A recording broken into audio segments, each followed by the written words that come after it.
It's time for the Property Podcast, where every week tens of thousands of property investors, new and experienced, join together to get news, knowledge and laughs at our expense. With me, Rob Bence. And me, Rob Dix. Join us every Thursday morning for your weekly dose of property ideas and motivation. Then head over to our website at thepropertypodcast.com to keep the conversation going. Now though, let's get started. Hello and welcome to the Property Podcast. It's episode 62. I'm Rob B. With me is Rob D. Good morning, Rob. How are you? Very well, thank you, Mr. Bence. And good morning to you wherever you are. It's another glorious London morning here. Stunning. Absolutely stunning. I'm sorry if we've cursed your day, if it's not so glorious. You're listening to this later. But it's great here, and we are excited because we're going to be talking about one of our favourite subjects this week. It's not ourselves, and it's not even goals, but it's one of our favourite subjects still. It's property investment books that you should read. We've got a load of them for you that we haven't really mentioned before. We're going to be filling up your Kindle or whatever else you use to read books. Maybe you actually read books. That didn't occur to me for a minute. But we've also got a news story. We've got a resource of the week. We've got a lot to pack in. We have. So let's jump straight into the iTunes reviews because they continue to come in. And thank you very, very much to the following. Sheriff says, fantastic podcast. I've listened to 23 episodes in 5 days while renovating my own house. Hopefully it won't be long till I'm listening whilst renovating my first buy-to-let. Rob and Rob are very motivational, and because of them I've set a goal and have a plan in place. Great work. Keep it up. Thank you very much. Glenn says, simply the best. Great work, guys. Lots of sound advice and good luck with your new venture, Yellow Lettings. Glenn. And then finally, Elspeth Jackson says, fantastic podcast, can listen to this constantly. Highly recommend it for all property enthusiasts. Well, thank you everybody who continues to leave us a review. We truly appreciate it. We love reading them when they come in, so thank you and please continue to do so. Yeah, please do. And I think it was Glenn there who mentioned Yellow Lettings, and I was thinking that we haven't really given an update on that for a while. No, we haven't. So the latest is we are very close to our first full hire. We've got our final round of interviews, Rob, and we've got a tough job on our hands, haven't we? We really have. The quality that we got was just unbelievable. We're only taking on one extra person at the moment, but I wish we could take on 4. I keep dropping hints to Rob, like, can we find a way to take another one on? Because honestly, the truth, the standard is so high that we've had. We're absolutely blown away. We're delighted. We've just got to make the hard choice now of who we take on, and that's going to be really difficult. I suppose they're nice problems to have, better than, oh, there's nobody good. Yeah, definitely a good problem to have. So once that's done, which should be very soon, we're going to be ready to take on more properties. We've been doing our handful of beta properties recently. That all seems to be going well. So we're going to be ready to scale up. That means if you haven't expressed your interest yet, and if you would be interested in working with us, get over to yellowlettings.net, pop your details in there, and then when we're ready in your area, we'll give you a call and see what position you're in. Absolutely. Make sure you get over there. That's yellowlettings.net. News this week, Rob. The politicians, they just can't leave it alone property at the moment, can they? And this week, they've turned their attention to letting agents. Yeah, so the proposal here, to me, it seemed to come out of nowhere, but suddenly they were voting on whether letting agents would be able to charge fees to tenants. So this would be making it the same as Scotland, where letting agents can't charge anything to tenants at all. The proposal came from Labour to do that. MPs actually voted against making it part of whatever act it was that they were talking about. But that doesn't mean that this kind of thing is off the agenda.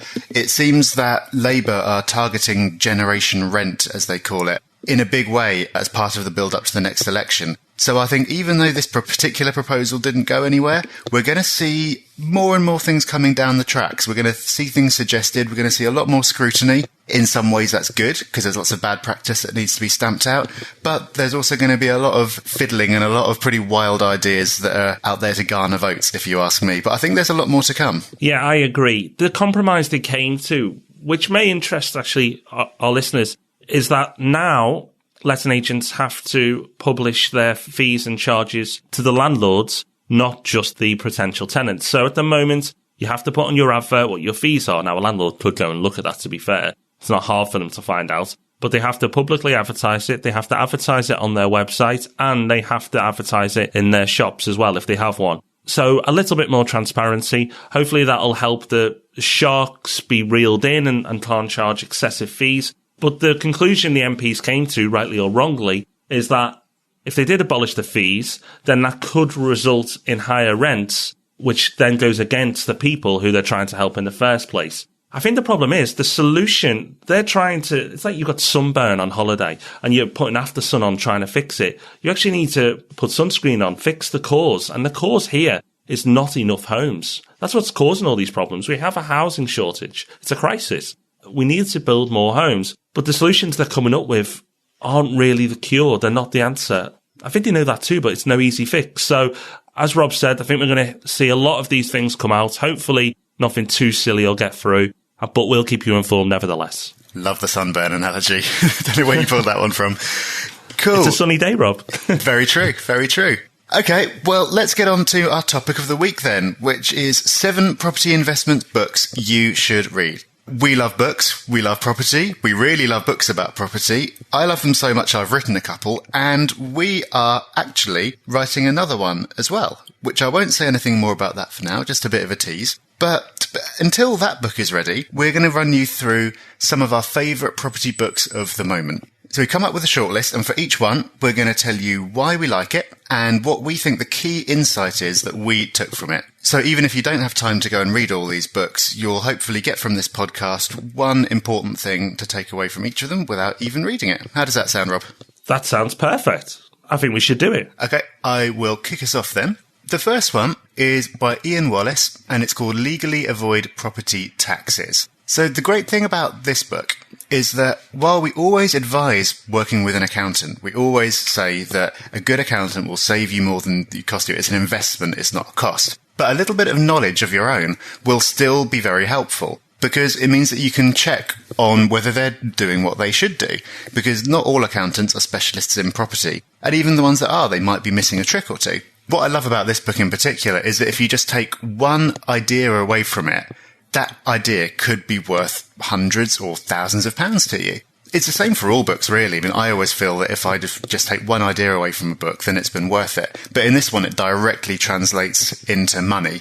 Now, tax is a topic that comes up all the time in the Property Hub. So what we actually did was team up with Ian Wallace, who wrote the book, to put together a course for Property Hub members. So Property Hub Plus members have got access to that right now for free as part of their membership. Non-members can pay for it, and it comes with a spreadsheet that you can use to do your own profit and loss as well. So it's a great book. We like to think that we've built on it even further by putting this course together and the spreadsheet that goes with it. The key insight from this book for me is that you're leaving money on the table in ways that you're not even aware of. I thought that I was relatively clued up on this area, but when I read the book, there were at least 2 or 3 things that I realised that I hadn't been claiming, that my accountant hadn't told me about, and it's been costing me money. So that's the key insight for me. This book, if you're a property investor, is a must-read. Now, when investors at RMP Property, they go to me, oh, well, what do you think about this tax issue or that tax issue? What can I do to minimise that? I just refer them to this book. I say, go and buy Ian Wallace's book because it gives you everything you need. It's a great book. You know, I've got a copy, Rob's got a copy, and now we've got a course. So we're very, very lucky. So thank you, Ian, for that. This book and all the books we're mentioning, links to them are in the show notes. So if you're out and about right now and you're trying to remember all these books we're about to throw at you, don't worry, go to the show notes, which is thepropertyhub.net/books. You'll be able to go and buy these from the links we provide. Next up, Millionaire Fastlane by MJ DeMarco. So this is a book Rob and I have both read in the last 12 months, and we really like it. It's like an advanced Rich Dad Poor Dad for me, and I'll explain why. It sets out the characteristics of a business that has explosive potential. If you're thinking about starting a business, or even if you have, this book is brilliant because it'll make you look at the business you've started or hoping to start and say, really, has this got legs to creating long-term wealth or even short-term wealth, as the book sometimes describes? It will help you from making mistakes. The book is very, very good for that. So if you've got an interest in business, this book is great. But obviously it has a property angle as well. It pulls no punches. MJ DeMarco doesn't hold back in his opinions. And I have to say, I agreed with nearly all of them in what he comes out with. He tells it as it is. He'll tell you if you're not living your life the right way in terms of wanting to be wealthy. So it's not one for the sensitive, I suppose, is the best way of putting it. It's not one for people who get easily offended. But if you like people who talk their mind and tell you as it is, and you like Rich Dad Poor Dad, then this book is definitely for you. He goes on to say that being wealthy is not about money, fancy cars, expensive holidays, or holiday homes. He says being wealthy means being healthy, being surrounded by great friends and family, and the freedom to live your life how you want to live it. And that's the key. I use the word choice, have choice in your life, but that sums it up really nicely. The key insight from this book is make your wealth in a business and store your wealth in property. That's his insight, and I can't really argue with that because that's something Rob and I do. Yeah, it really is a great book. I read it just a couple of months ago. I've been put off for a long time by the title, which I thought was a bit cheesy. I thought, oh, yeah, there's not going to be anything serious in here.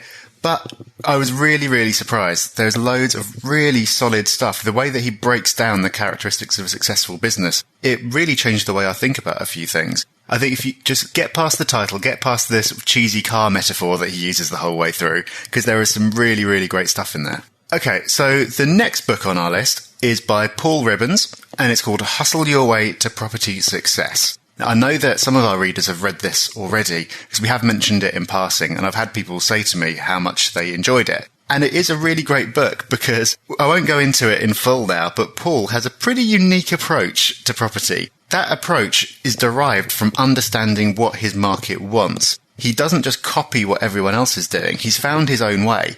And when you first read it, you just think, what? It just seems really bizarre, but it works. And so he's found this strategy that works for him, and he executes it with extreme dedication and hard work. It's all about the hustle, which he says in the title. He works really, really hard. He views tens of properties a week. He calls agents hundreds of times a week, and he makes it work. And what I like about the book as well is that it covers the human side as well. He talks about the psychology of how to get what you need out of people while treating everyone with respect at the same time. So I think that that's two really important lessons right there. It's the psychology behind property investment and the sheer amount of hard work that you have to put in if you're going to take his approach to it. The key insight that I took from it was to always follow up. So he's got a system that he describes in the book that he uses to follow up with agents, because he knows that 1/3 of deals at least don't end up going through. So when an agent sort of turns him down and says, no, we're not going with your offer, or, oh no, someone's already taken it, he doesn't take that as a no. He puts it into his system to follow up.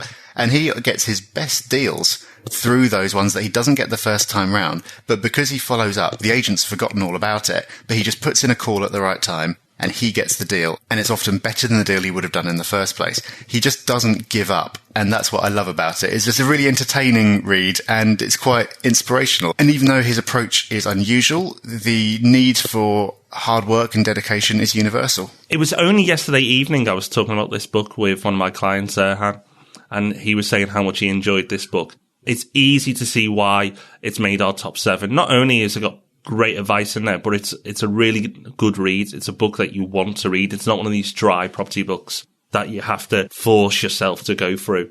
Which doesn't lead me on to the next book, Rob, because this is another book that you want to read through. And this listener is completely surprising that it's made our list. It's Beyond the Bricks by Rob Dix. How did this get on the list? How embarrassing. Must have slipped in. I'm going to talk about this one, Rob. I don't want to embarrass you.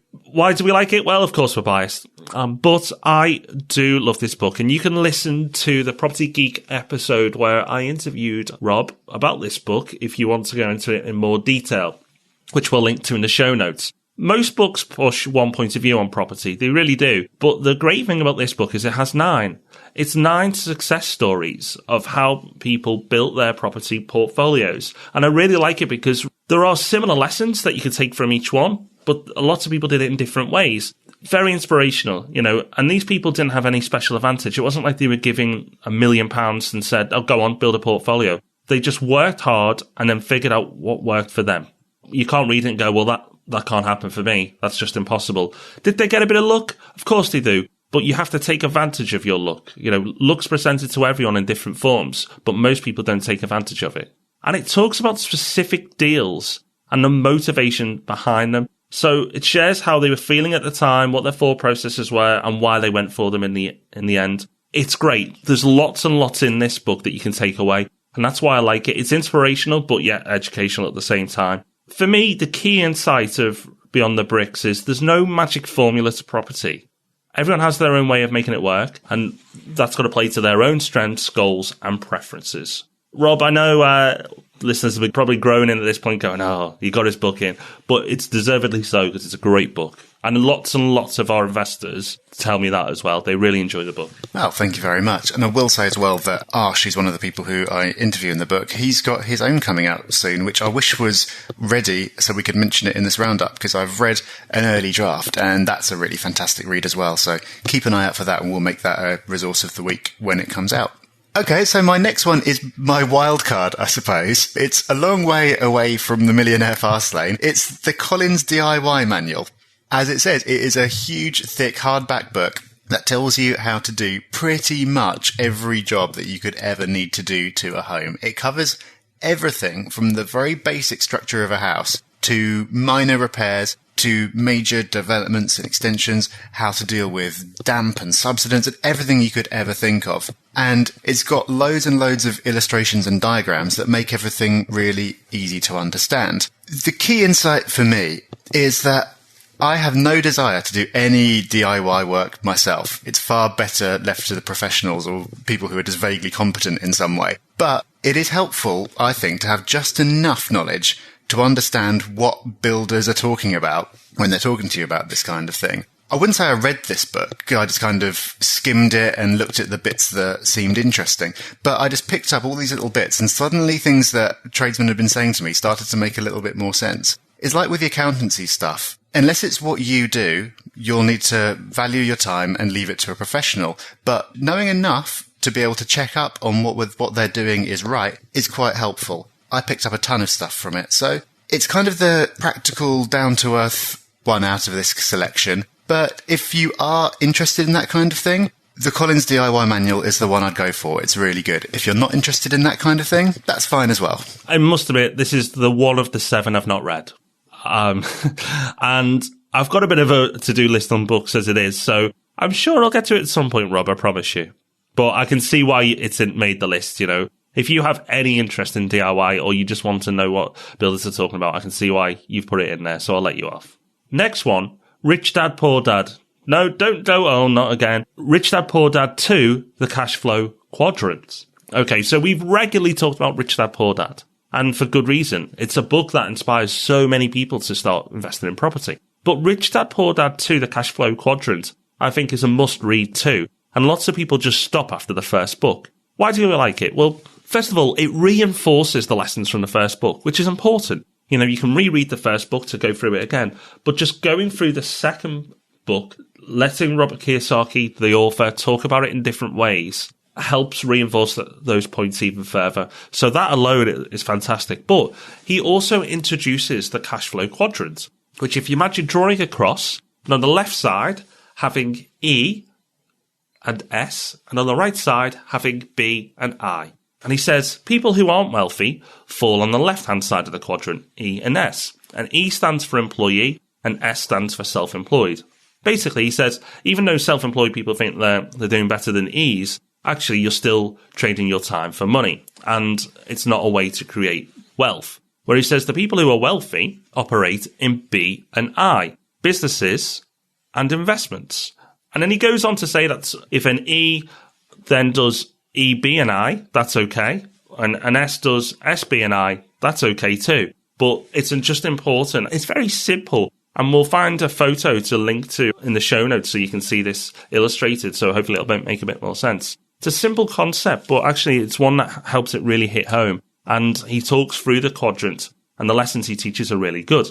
For me, it's as good as the first book, and that's why it's made the list as well. It really is. I found it just as enjoyable as the first book and took out just as much value from it. What I would say, though, is I went on to read many more Rich Dad, Poor Dad books in the series. I can honestly say I don't think they're worth bothering with. We've done Robert Kiyosaki a lot of good by heavily promoting his first 2 books, but I'd say the rest, I've gone through them. I don't think you need to read them. So it's just a point there you might like to take on board. Key insight from this book is do as much as you can in the B and I. Now, it doesn't mean you need to start a business. It could be buying businesses. And the I, obviously, is investments. So that links directly to property, what we're talking about today. Aim for the B and I as much as you can, even if you operate in the E or the S. transfer as much as you can to the B and the I. Yeah, no, this is actually the one of the 7 that I haven't read.